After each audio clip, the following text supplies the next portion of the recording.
In this video, we'll be graphing sine and cosine functions. The first thing that I want to do is take a minute to kind of make some points on this sine as a cosine function and walk you through the way that this one was graphed. This is a pretty simple one. Y equals -3 cosine x, number 1 on your worksheet. The amplitude of this is the absolute value of -3, or 3. The period, because there's no k value, the period is going to be 2 pi.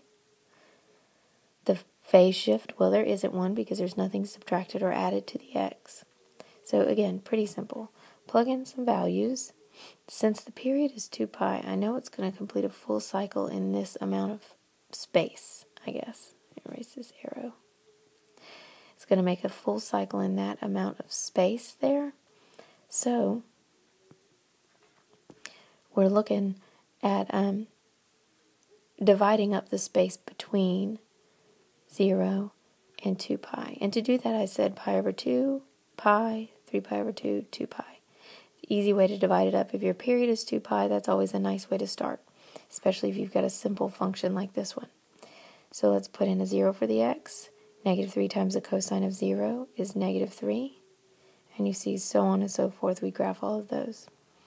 Probably after you do this one right here, pi, you could see that the pattern of the function was going to be it comes back down. Once we get to 2 pi, we see we have a half of a valley here, full mountain, the rest of the valley, so we have our function finished. It's fairly important to put arrows on the end here so we know that it's going on forever, over and over, up and down and up and down. That's a pretty simple one. Let's look at a more complicated one, probably one of the more complicated ones on your current worksheet, because I'm going to erase some of these marks that I've already made. Because it's got a vertical shift down 3, but the thing that makes it tricky is that the period of this function is 2.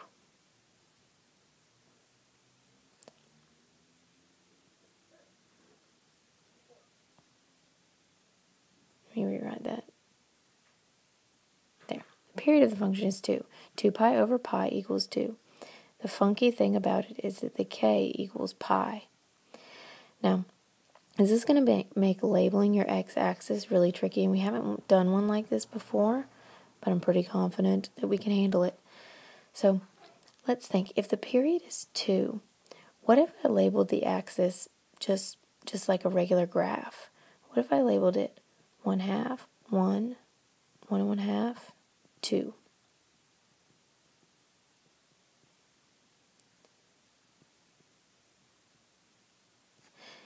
And the reason, really, that we're able to label this way is because if you look at the equation,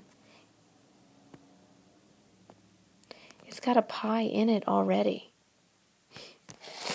So if I put in something like 1/2 into the equation for the x, I end up with 2 cosine pi over 2 minus 3. I already did 0 up here. Just for simplicity's sake, 0 is easy to plug in. But now we know we have that pi right there. 2 times the cosine of pi over 2. What's the cosine of pi over 2? 0. 2 times 0 is 0. Minus 3 is -3. That works out nice. So we see how we can be scrappy mathematicians, patient problem solvers, and plug in stuff that works. And try it a different way than we've done in the past. Now let's plug in 1. 2 times the cosine of 1 pi, or pi times 1, minus 3. Well, I know the cosine of pi is -1. -1 times 2 is -2. Minus 3 is -5. I'm already seeing my pattern. And I know this pattern exists because I know that the amplitude, different color highlighter so I can highlight the amplitude for you.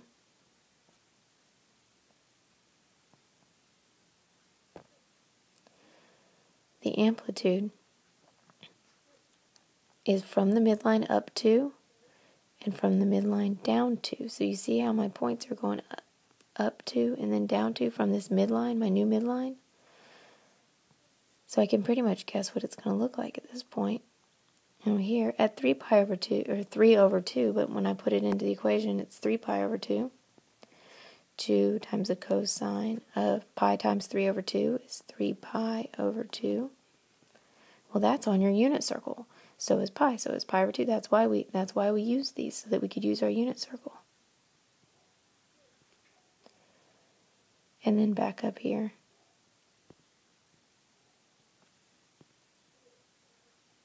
Doesn't want to draw that one, but you get the idea. Put our arrows to show it goes on forever. That one doesn't go on forever straight. It's going to curve down again eventually, but there's the arrow. And we see how easy that was. That might have been one that you quit on earlier. Go back and look at it again. All it took was labeling the x-axis a different way. If you noticed at the beginning of the problem that this pi was already in there, it'd be easy to see, or now it may be easy to see since you've seen me do it, it'd be easy to see that putting these values in would really give you some easy problems to work out. You didn't even need a calculator there. Let's try one more. Okay, on this page we have 2 to work with. We are going to do this one right here, because number 7 has a phase shift in it, and I'd like to go over a phase shift. But before we begin, I want you to look here at number 8. Number 8 is just like that one that we just did, where there's a pi by the x. So you're going to label this axis. If there's a pi x in your sign there, it's going to be easier to label the axis with 1, 2, 3, 4. Not 1, 2, 3, 4, excuse me. 1/2, 1, 3/2, and 2.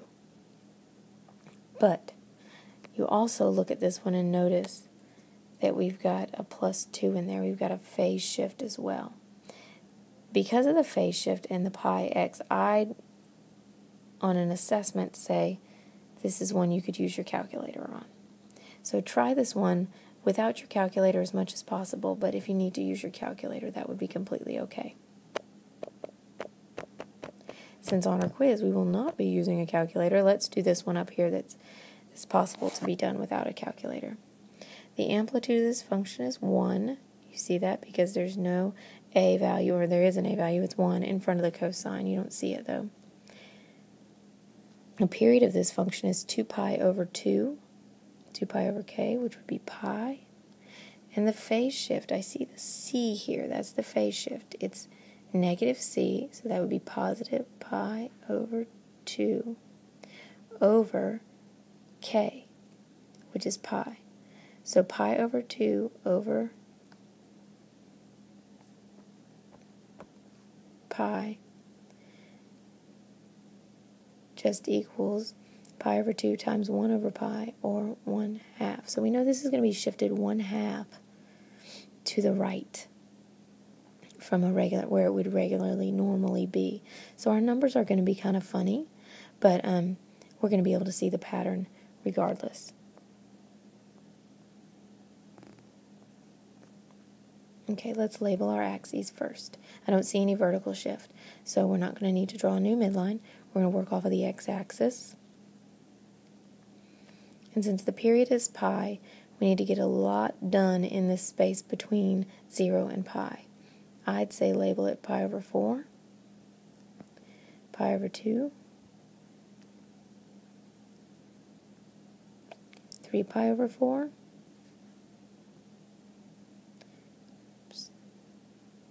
and pi, just to be safe. Just for quickness sakes, I put 0 in there. 0 in for x. I went ahead and plugged it in. 0 to cosine. 0 would be the cosine of 0 minus pi over 2. 0 minus pi over 2 is negative pi over 2. So the cosine of negative pi over 2 is 0. Negative 90 degrees, pi over 2 in the negative direction. Is the cosine of that position is 0. Now let's put in pi over 4.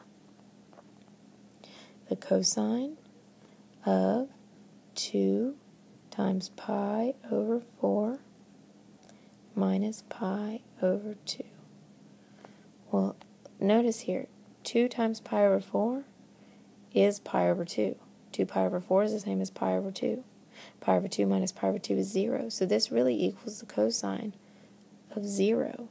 The cosine of 0 is 1. So we'll fill in that spot right there. Now if I put in pi over 2, I'm imagining that I'm going to get down here on the 0 point again. Try to figure it out and let's see. When we plug in pi over 2, we get the cosine of 2 times pi over 2, which is pi, minus pi over 2.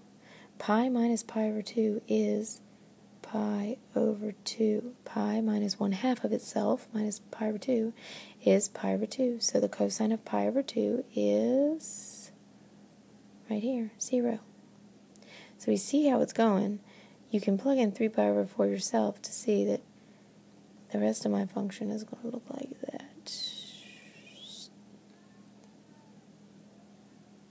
But you see, once you get a couple of points, you should be okay. It's all about the labeling.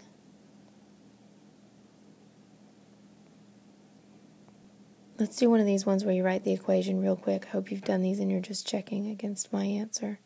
Remember, our form is right here. Y equals A cosine K theta plus C plus H. You can even use X in the place of the theta. Since we've been doing that on this worksheet, well, let's leave the theta. So the amplitude is 2. That's what I'm going to put in the place of A. I'm going to say plus or minus 2, because if my amplitude is 2, that means it was the absolute value of either plus or minus 2. Times the cosine of, now how do I find my K? To find K, I'm going to use the period. And the period here is pi over 3. So I'm going to say the period pi over 3 equals 2 pi over K. You can cross multiply. It's the easiest way. It's a little more tedious. Pi K equals 6 pi. So K equals 6. I divided both sides by pi there. So 6 theta. And it's got a vertical shift down 1 unit. So I've got no C, no phase shift. Down 1 unit, so minus 1. Your H is negative 1. And there's your equation. Let's do this one. Number 10. Y equals, we're going to have plus or minus 4 because the amplitude is 4. The period is 3, which equals 2 pi over K. So do your algebra. 3K equals 2 pi, and K equals 2 pi over 3.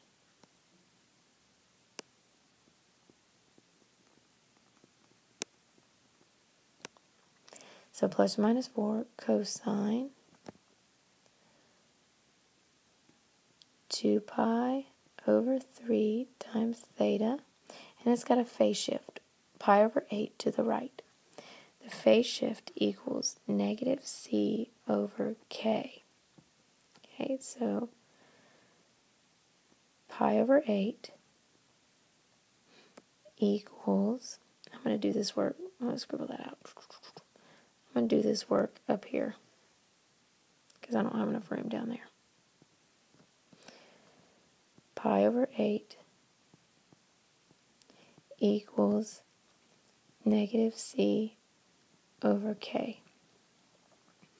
We already know that K equals 2 pi over 3. Let's simplify this a bit. Pi over 8 equals, flip this bottom fraction, and you've got negative 3C over 2 pi.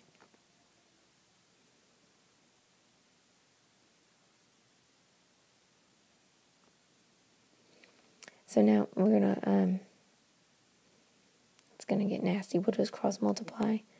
2 times pi equals negative 24C.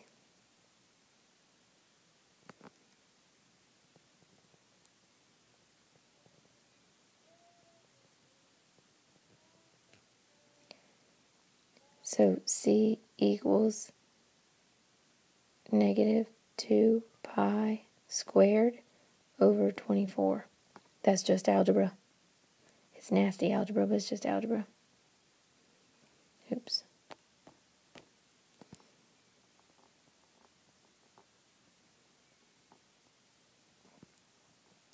And it's got a vertical shift up too. That's the easiest one, so we save it for last.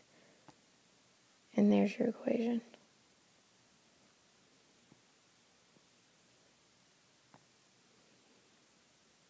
Now the only difficult part that I see is this algebra.